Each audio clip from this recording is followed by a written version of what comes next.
Ayyeena shamaa akkam jirtu hordoftotaaf kabajamtoota OTS Sirsaa channel hundumti keessan nagaa keessanii ana nagaa kiyya waaqeenaa galatu egaan kun guyyaa irraa kanas immoo qophii adda ta'e walitti deemnee tirree jechuudha. Irraan kana kan inni waliin ilaallu yennaa bilbila tokko paatarnii isaas ta'e piinii isaas paaspoortii isaas ta'e jechuudha.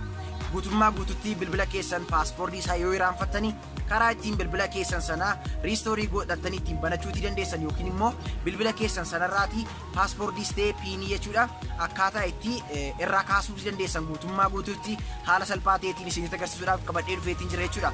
Kanaaf hanga xumuraatti sirriitti isteeppii kiyya hordofaa baay'ee tokko salphaadha jechuudha. Isinis isteeppii kiyya hordofnaa jechuudha hordoftoota kiyya.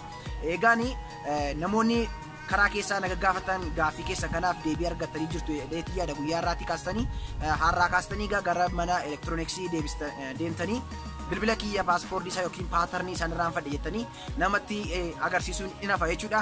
Manuma keessan teessanii salphumatti bilbila keessan sana yoo paaspoortii isaas yookiin paatarnii isaa irraanfattanii ofii keessanii irraati kaasuu akkaataa itti dandeessan isinitti agarsiisuudhaafan dhufe jechuudha hordoftoota kiyya. Kanaaf viidiyoo kana immoo piliis hundumti keessan osoo laayik hin godhiin hin bayyinaan isiniin jedha. Amma gara iskiriinii deemee isinitti agarsiisa jechuudha haalan ittiin paatarnii bilbila tokko yookiin immoo paaspoortii bilbila tokko irraa akkaataa itti kaasu sirriitti hojiidhaan isinitti agarsiisa. Sanii booda sanarraa ergi bartanii booda kan mataa keessan irratti akka dingataa yoo paaspoortii isaas ta'e paatarnii isaa irraanfattanii irratti fayyadamuutii ni dandeessu jechuudha. Amma gara istiin isin dabarsaa sirriitti isteeppii hordofaa isin jedha.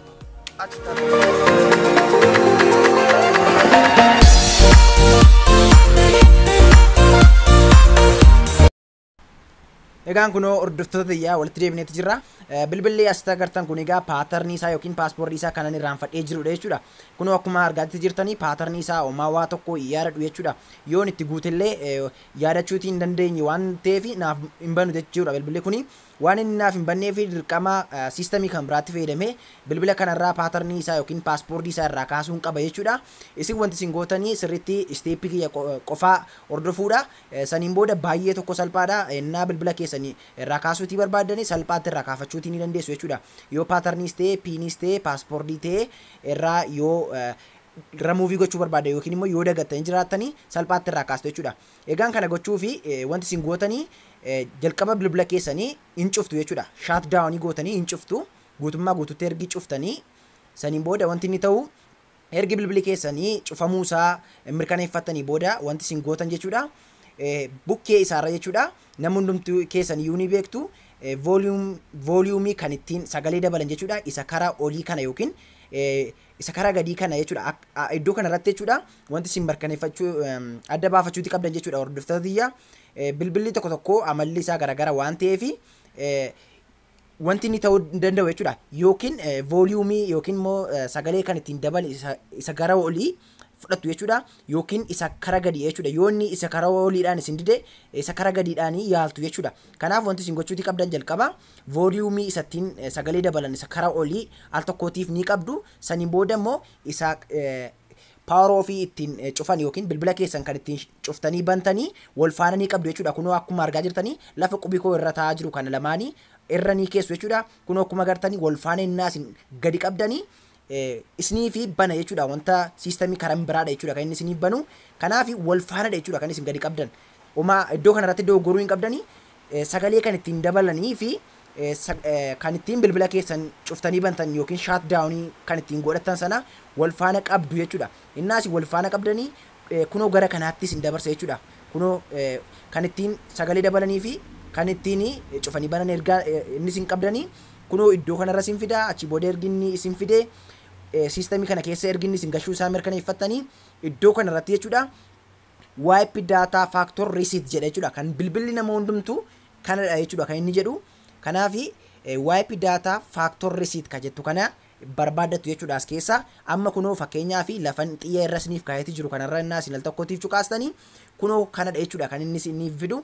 Al tokkootiif immoo kana cuqaasuudhaan maaliin cuqaasna yoo jettu ta'e iskiriiniidhaan waan isiniif hin hojjenneefi kunoo yookiin ifama sagalee kan ittiin hirrisan yookiin sagalee kan ittiin qannasanii isa gadi qabuudhaanii lafa wipe data factor reset ka jettu kanarra kaa'achuu ni dandeessu jechuudha yookiin immoo power buttonii irrallee qabuudhaani gadi isin daddabarsuudhaani wipe data factory irra kaa'achuu ni dandeessu jechuudha hordoftoota xiyyaa iskiriiniidhaan mini jechuudha kan inni isiniif hojjetu kunoo iddoo kanarratti jechuudha lafan xiyyaa irra isiniif kaa'ee jiru kanarratti volume down volume up and down to move highlights kan jedhu jira jechuudha kanaaf irra daddabarsuudhaaf isinii wanti isin gochuuti qabdanii volume down isaatti filattu jechuudha kanaafi sagalee kan ittiin irrasan innaa isin cukaastanii irra dhaqee isiniif ta'a jechuudha saniin booda kunoo garanaatti isin dabarsa achi booda erginni garanaatti isin dabarse wanti isin gochuuti qabdanii yes delete all user data kan jettu filattu jechuudha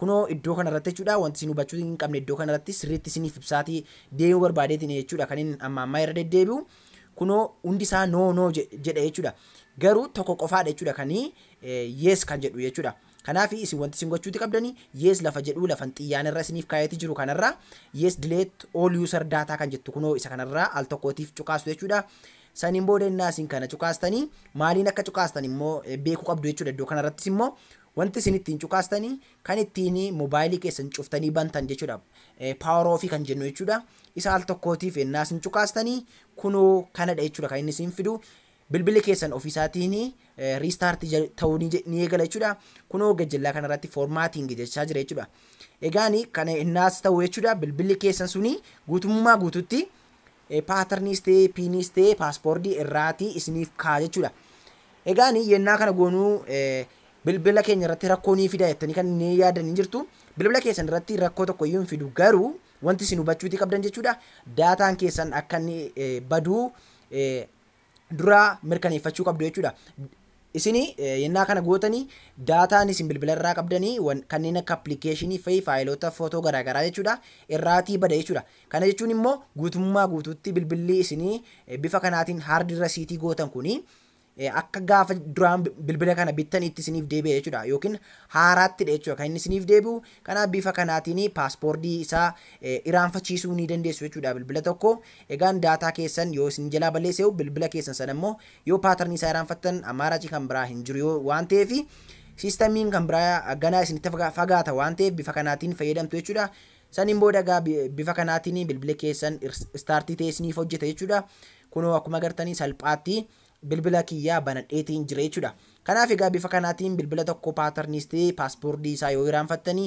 akka kanatti bantanii itti fayyadamuu ni dandeessu kunoo kan kiyya bifa kanaatiin naaf banee jira jechuudha kanaaf egaa bifa kanaatiin jechuudha kan inni hojjetu yoo irra deebistanii illee cuftanii bantan bilbila sana paaspoortiis ta'ee paatarnii uumamaa tokko isin hin gaafatu jechuudha hordoftoota xiyyaa egaan viidiyoon irraa isinii qabadhee dhufe kun kana fakkaata jechuudha waan daawwattaniif galatooma laayik sheer gochuu hin dagatinaan isiniin jedha kanneen chaanalii kana immoo sabskiraayib godhin jirtan sabskiraayib godhaan isiniin jedha yaada qabdan immoo koomentii irratti naaf barreessaa viidiyoo irratti isiniif hojjechuudhaaf ani yoomiyyuu qophiidhaan isiniin jedha chaaw chaaw